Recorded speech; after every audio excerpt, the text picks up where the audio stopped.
Welcome to the Digital Marketing Insights podcast, brought to you by Brightside Digital.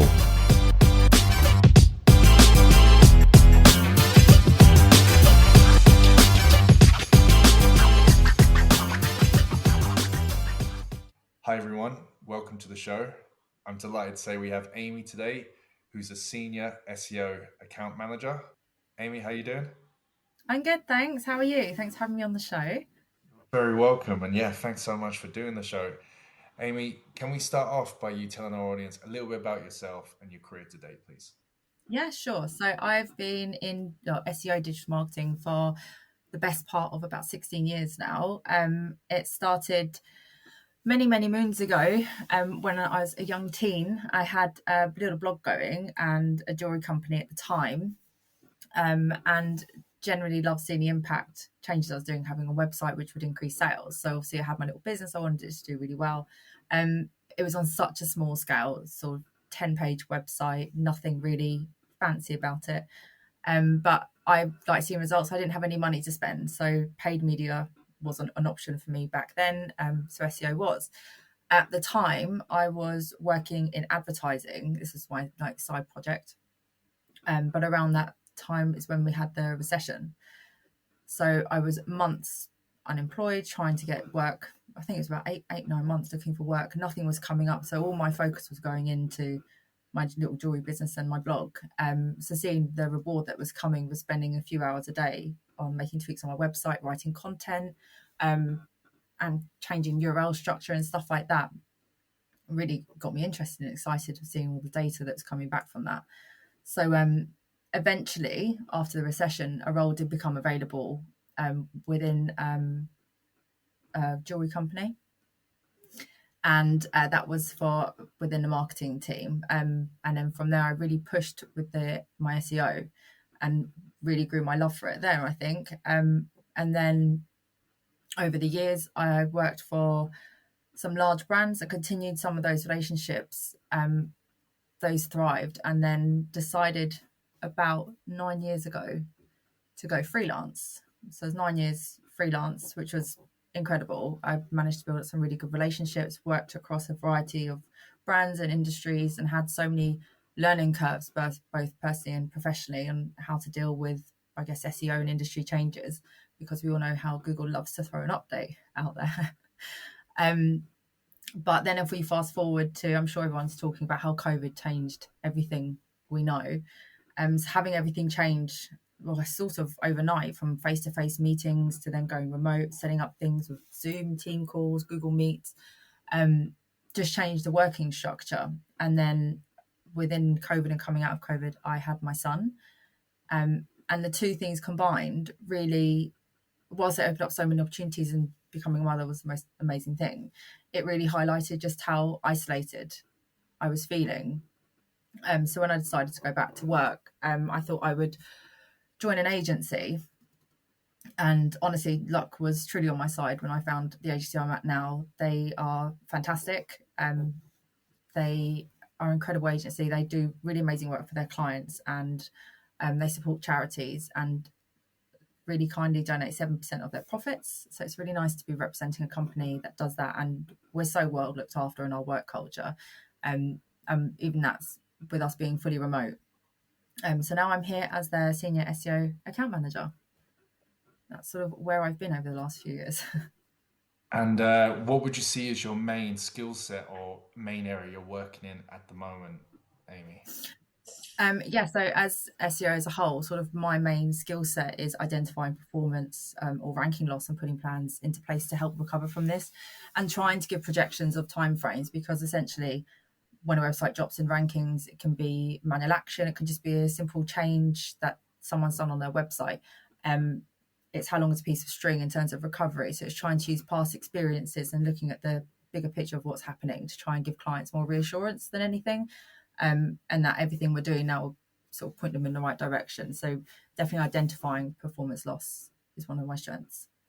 And it's a huge area, SEO, and I'm sure you get clients the whole time, and over the years you work with them, and it's how long is a piece of string is the correct way of putting it, because sometimes results can come in, weeks, but a lot of the time it's over several months. How do you navigate a client's expectations, or whoever you're working with, your own expectations? When it comes to SEO, you're obviously following the right procedures. How do you identify that you're moving the right way and to manage those expectations? It really helps from yourself. I guess with anything, the more experience you have, the more comfortable you are dealing with clients and helping to help guide their expectations. I know people who use PPC and paid media, they know they can get results overnight. SEO is not, even if things are going well with SEO, that's not always the case. It can be a couple of weeks, it could be a few months. So generally, for minor changes, sort of 1 to 3 months is a good guideline. For anything huge, so a manual action, for example, it can be daunting to hear 6 months to a year to try and recover, but there's a lot that has to go into place, especially if you've had a manual action from Google, or if you've done a migration and you just haven't done a migration correctly, if you haven't done your redirects, if you've pulled over duplicate content, or scraped a website, which isn't the best thing to do. It's just an old practice. So things like that, once you know the size of the project, you can get a good idea of how long this is going to take, the changes to implement. And also you need to figure out the client, if they've got any holds up with access to their CMS, if anything needs approving, or if they've got chains to go through in their own department, or if they have an external agency that would make those changes. So it's adding on all those factors that could cause any delays. Just so from the offset, everyone's aware of any hurdles you could come across. Do you know, is there any campaign work that you're really proud of, or can you give me an example of something you made really successful, maybe in the SEO sphere? Yeah, so I did. I have previously worked with a site that had a manual action. They were a 10,000 page website, and they had a manual action after the Google Panda update. And they came to me. It had been, I think, 6 months, and things were getting worse. Nothing was recovering. So during that whole time, they had a migration, then the update. So the two things combined really just knocked them out of the rankings. So it was that really sitting down and going through every piece of data bit by bit with a really fine-tooth comb, having analytics data, historical data, current changes on the website, anything that could have been missed in the migration, really getting it together. And their rankings, everything improved within about 9.5 months. It was under a year. But just seeing that and learning how the changes can happen, how long they can take. And that's what really led me to keeping real expectations, and not over promising and under delivering. Because I think that can happen sometimes, especially if you become really comfortable with your projects. You might think, I've done this before, I'll quote this amount of time, but you really need to be treating each client individually and just seeing that all their needs are met. Really well said. And in terms of softwares, Amy, is there any particular softwares that you use that you swear by that you could recommend to listeners? Yeah, so I would definitely recommend SEMrush and Ahrefs. I think they're just golden. It used to be Moz, but I've just drifted away from that over the years. So by all means, throw Moz in there. Also got Google's keyword planner tool as well, and Google Trends, which is nice to see that they've updated that now, so we can get live trend data as well as historic. So we still have the historic data as well to dig into. But that's really nice seeing what current trends are happening in the moment. So it's a really good addition to see. In terms of, well, I like to be quite nosy. So when I have a new client come and we do a competitor analysis, it's definitely a highlight, because there's so many opportunities clients could be missing, and it's just nice to show them. So for that, I like to use a combination of SEMrush and SpyFu for that. SpyFu is really good for competitor analysis. SEO does seem to be fundamentally a good foundation for any business online, but then it's the flip of whether there's keywords in the industry or if it's branded terms from the off, and you're going to have to build a brand because people aren't really searching those keywords in that industry. Is there anywhere where you go daily or weekly or monthly for new insights and new information?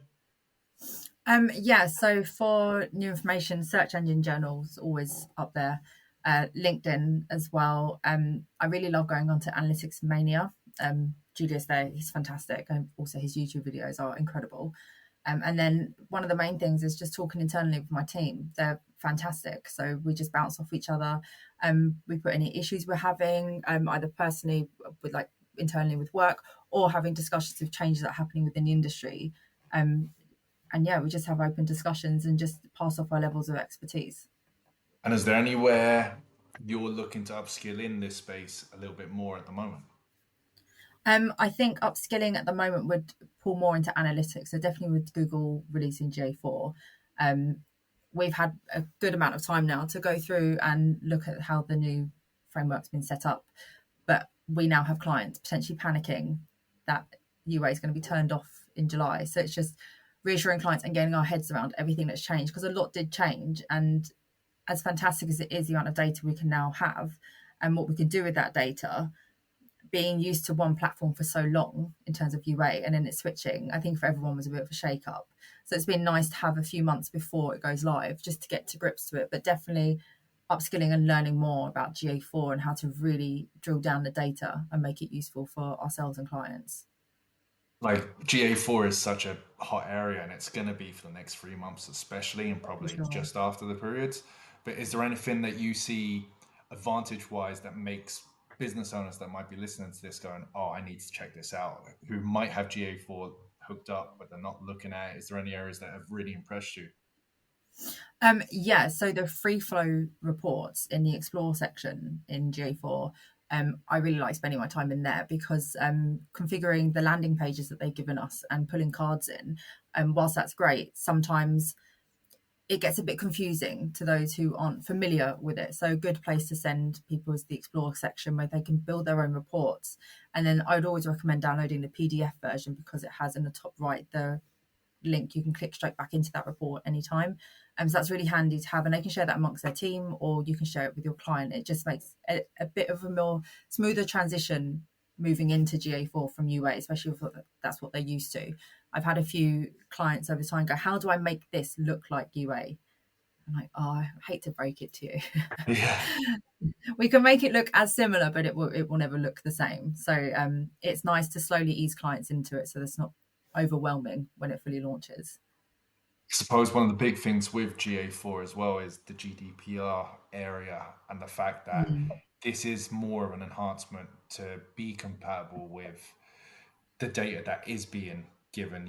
Apple obviously did their recent rollouts in the last 6 months of, giving everyone the rights to privacy on apps and the usage on their products. And that's obviously had a kick on effect to Google. But I think that's going to be the hard thing from a client's point of view to explain to business owners, that their data is now, there's going to be less visibility. I can't see any outcome of GA4 properly rolling out, and the data itself, you're going to have to request and make sure your site's properly cookie to get the data in the first place, correct? So that's definitely going to be a challenge. Yeah, for sure. I've had a client who we were having an issue with one of the cookies, the plugins. It was completely cancelling out any iOS traffic, which we were doing pause start GTM, just making a tag stop, seeing if we could collect data. Data would recover within 24 hours. And it would be consistent for a week, and then we would turn the tag back on and it would crash again. So we had that, and figuring that out was a bit of a hurdle. But you're right, it's just explaining to clients they might not be able to see all of the data they were before. And what makes that a little bit difficult is when you're originally setting up GA4 versus UA and you're trying to explain there might be a traffic discrepancy. This adds to that discrepancy, but there might not actually be a problem with the install of GA4. It's just that the new cookie and GDPR is playing into that loss of data, essentially, that they can't see. Although it's being collected in the back end of GA4, we just don't see it. Yeah, which is, again, very hard to explain and to highlight. And is there anything else in the digital industry maybe coming in the future, Amy, that you're really excited about? Coming up in the future, I guess it's just navigating around AI. It's such a huge topic. Everyone wants to jump on AI to create content. Whilst it's great to have, especially if you're a content writer, if you're having those roadblock moments where you need inspiration for content and you just want to jump on, Ahrefs did a video a few weeks ago focusing on this, where what they said is quite true.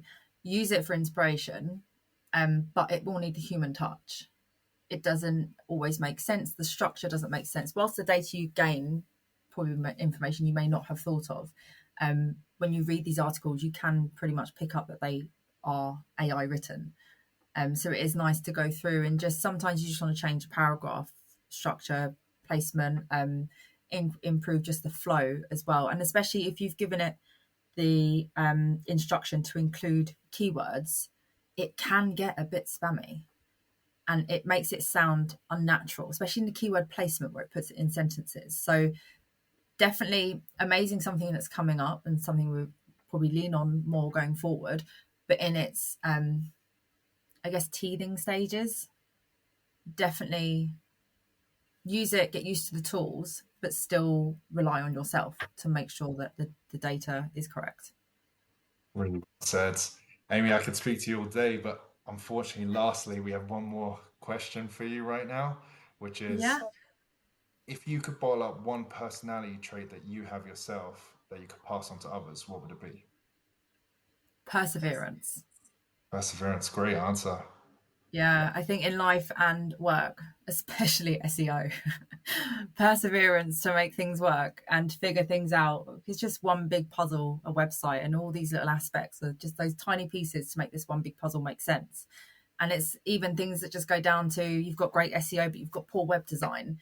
And I always believe that SEO and UX should go hand in hand. And also UX in general. I guess if you've got paid media, you're spending that to get people to your site and it's not converting because your website doesn't look great or function properly. It's just so many things. So definitely perseverance would be what I would bottle up. Amy, thanks so much. And if people want to get in touch with you or see your work or find out more about you, how can they get in touch? Yeah, sure. The best way would be via LinkedIn, Amy Lynch on LinkedIn. And that, just put me a message on there. That's it. Thank you for being on the show, Amy. And thanks everyone for listening. So glad to be here. Thanks for having me.